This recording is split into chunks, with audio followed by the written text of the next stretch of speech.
പാർലമെന്റിൽ സംയുക്ത സമ്മേളനത്തെ രാഷ്ട്രപതി അഭിസംബോധന ചെയ്തു. ഭാരതത്തെ ലോകത്തിലെ മൂന്നാമത്തെ സാമ്പത്തിക ശക്തിയായി ഉയർത്തുമെന്ന് ദ്രൗപദി മുർമു. ഇത്തവണ തെരഞ്ഞെടുപ്പിൽ ജമ്മു കാശ്മീർ ചരിത്രം സൃഷ്ടിച്ചു. സ്പീക്കറായി വീണ്ടും തെരഞ്ഞെടുക്കപ്പെട്ട ഓം ബിർളയെ അഭിനന്ദിച്ച് രാഷ്ട്രപതി. കഴിഞ്ഞ സർക്കാരിൻ്റെ നേട്ടങ്ങൾ എണ്ണിപ്പറഞ്ഞുകൊണ്ടായിരുന്നു രാഷ്ട്രപതിയുടെ നയപ്രഖ്യാപനം. വിവരങ്ങളുമായി ജിഷ്ണു കൃഷ്ണൻ ചേരുന്നു. ജിഷ്ണു, രാഷ്ട്രപതിയുടെ നയപ്രഖ്യാപനത്തിൽ സമ്പൂർണ്ണമായും സർക്കാർ മൂന്നാമതും മോദി സർക്കാർ അധികാരത്തിൽ വന്നതിനെ പറ്റി പരാമർശിക്കുന്നുണ്ട്. അതേപോലെ തന്നെ പുതുതായി തെരഞ്ഞെടുക്കപ്പെട്ട അംഗങ്ങൾക്കെല്ലാം അവർ സ്വാഗതം അരുളുന്നുണ്ട്. കഴിഞ്ഞ സർക്കാരിൻ്റെ നേട്ടങ്ങൾ എല്ലാം എണ്ണിപ്പറയുന്നുമുണ്ട്. കൂടുതൽ വിവരങ്ങൾ. വിനോദ, 11 മണിക്ക് സഭാ നടപടികൾ ആരംഭിച്ചപ്പോൾ ആദ്യം തന്നെ രാഷ്ട്രപതി ദ്രൗപദി മുർമുവിന്റെ നയപ്രഖ്യാപന പ്രസംഗമാണ് നടന്നിട്ടുള്ളത്. ഏകദേശം 55 മിനിറ്റോളം നീണ്ടുനിന്ന നയപ്രഖ്യാപന പ്രസംഗത്തിൽ കേന്ദ്ര സർക്കാരിന്റെ വികസന ജനക്ഷേമ പദ്ധതികൾ സംബന്ധിച്ച് കഴിഞ്ഞ കാലത്ത് ഭാരതം നേടിയിട്ടുള്ള നേട്ടങ്ങൾ, മുൻപോട്ട് ഭാരതത്തിന്റെ യാത്ര എത്തരത്തിലായിരിക്കും എന്ന് വ്യക്തമാക്കുന്നതായിരുന്നു രാഷ്ട്രപതിയുടെ നയപ്രഖ്യാപന പ്രസംഗം.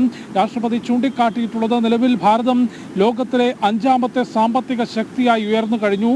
മുൻപോട്ട് ഭാവിയിൽ ലോകത്തിലെ തന്നെ ഏറ്റവും ആദ്യത്തെ 3ാമത്തെ സാമ്പത്തിക ശക്തിയായി മാറാൻ ഭാരതത്തിന് സാധിക്കും. അതിനുള്ള പ്രവർത്തനങ്ങൾ സർക്കാർ നടത്തുന്നുണ്ട് എന്നുള്ളതാണ് രാഷ്ട്രപതി ചൂണ്ടിക്കാട്ടിയിട്ടുള്ളത്. കൂടാതെ വ്യോമയാന രംഗത്ത് വനിതാ ശാക്തീകരണത്തിൽ അത്തരത്തിൽ എല്ലാ മേഖലകളിലും കൃത്യമായ പ്രവർത്തനങ്ങൾ നടത്തുന്നതിനും സ്ത്രീകളെ കൂടുതൽ മേഖലയിൽ പ്രാതിനിധ്യം ഉറപ്പാക്കുന്നതിന് ആ മേഖലയിൽ കൂടുതൽ വികസന ജനക്ഷേമ പദ്ധതികൾ നടപ്പാക്കുന്നതിന് കേന്ദ്ര സർക്കാരിന് സാധിച്ചിട്ടുണ്ട്.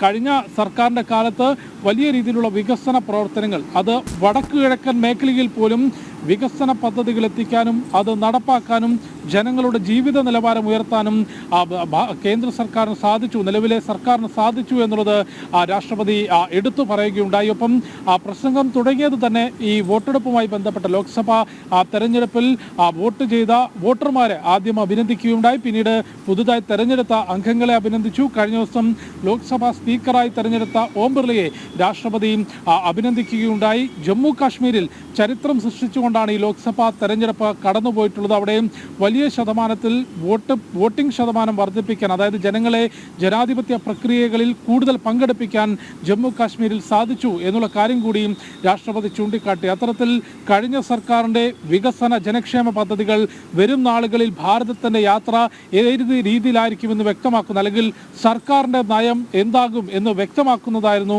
രാഷ്ട്രപതി ദ്രൗപദി മുർമുവിൻ്റെ നയപ്രഖ്യാപന പ്രസംഗം. 11 മണിക്ക് തൊട്ടു മുൻപായി രാഷ്ട്രപതി ഭവനിൽ നിന്ന് അശ്വാരൂഢ സേനയുടെ അകമ്പടിയോടുകൂടിയായിരുന്നു രാഷ്ട്രപതി ദ്രൗപദി മുർമു പാർലമെന്റ് മന്ദിരത്തിലേക്ക് എത്തിയത്. അവിടെ പുതിയ പാർലമെന്റ് മന്ദിരത്തിൻ്റെയും കവാടത്തിൽ ലോക്സഭാ സ്പീക്കർ ഓം ബിർള, കൂടാതെ രാജ്യസഭയുടെ അധ്യക്ഷനും ഉപരാഷ്ട്രപതിയുമായിട്ടുള്ള ജഗ്ദീപ് ധൻഖർ, പ്രധാനമന്ത്രി നരേന്ദ്രമോദി, കേന്ദ്ര പാർലമെന്ററി കാര്യമന്ത്രി കേന്ദ്ര പാർലമെന്റ് കാര്യമന്ത്രി കിരൺ റിജിജു തുടങ്ങിയവർ ചേർന്നുകൊണ്ടാണ് രാഷ്ട്രപതി ദ്രൗപദി മുർമുവിനെ ഔപചാരികമായി സ്വീകരിച്ചത്. അതിനുശേഷം പാർലമെന്റ് മന്ദിരത്തിനകത്തേക്ക് എത്തുകയും രാജ്യസഭയുടെയും ലോക്സഭയുടെയും സംയുക്ത സമ്മേളനത്തെ അഭിസംബോധന ചെയ്തുകൊണ്ട് രാഷ്ട്രപതി സംസാരിക്കുകയും ചെയ്തു. അതിന് പിറകെ ലോക്സഭയുടെ അധ്യക്ഷനും രാജ്യസഭയുടെ അധ്യക്ഷനും സഭയെ അഭിസംബോധന ചെയ്ത് സംസാരിക്കുന്നു. അതിനുശേഷമായിരിക്കും നന്ദി പ്രമേയം, അതിന്മേലുള്ള ചർച്ചയും തുടങ്ങുക. അംഗങ്ങൾക്ക്, ഓരോ കക്ഷികൾക്കും കൃത്യമായ സമയം ഈ ചർച്ചയിൽ പങ്കെടുക്കുന്നതിനായി അനുവദിക്കും. ഏറ്റവും ഒടുവിൽ പ്രധാനമന്ത്രി നരേന്ദ്രമോദിയുടെ മറുപടി പ്രസംഗം രാജ്യസഭയിലും ലോക്സഭയിലും ഈ വരും ദിവസങ്ങളിൽ ഉണ്ടാകും. അത് ജൂലൈ 2 അല്ലെങ്കിൽ 3 തീയതിയിലായിരിക്കും ഉണ്ടാവുക എന്നാണ് മനസ്സിലാക്കുന്നത്. ജൂലൈ 3 വരെയാണ് നിലവിൽ സഭാ സമ്മേളനം നിശ്ചയിച്ചിട്ടുള്ളത്. വിനോദ്, തീർച്ചയായും നരേന്ദ്രമോദി സർക്കാരിന്റെ വികസന നേട്ടങ്ങൾ എണ്ണിപ്പറഞ്ഞുകൊണ്ടായിരുന്നു രാഷ്ട്രപതി ദ്രൗപദി മുർമു സംയുക്ത പാർലമെന്റിൽ അഭിസംബോധന ചെയ്തത്. ആ പ്രസംഗത്തിന് ശേഷം ഉപരാഷ്ട്രപതിയും തുടർന്ന് മറ്റുള്ള അംഗങ്ങളുമെല്ലാം സംസാരിക്കും. ഏറ്റവും അവസാനം പ്രധാനമന്ത്രിയാണ് മറുപടി പറയുക. ജൂലൈ 3 പാർലമെന്റ് സമ്മേളനം അവസാനിക്കും. വിവരങ്ങൾ ഡൽഹിയിൽ നിന്ന് നൽകുകയായിരുന്നു ജിഷ്ണു കൃഷ്ണൻ.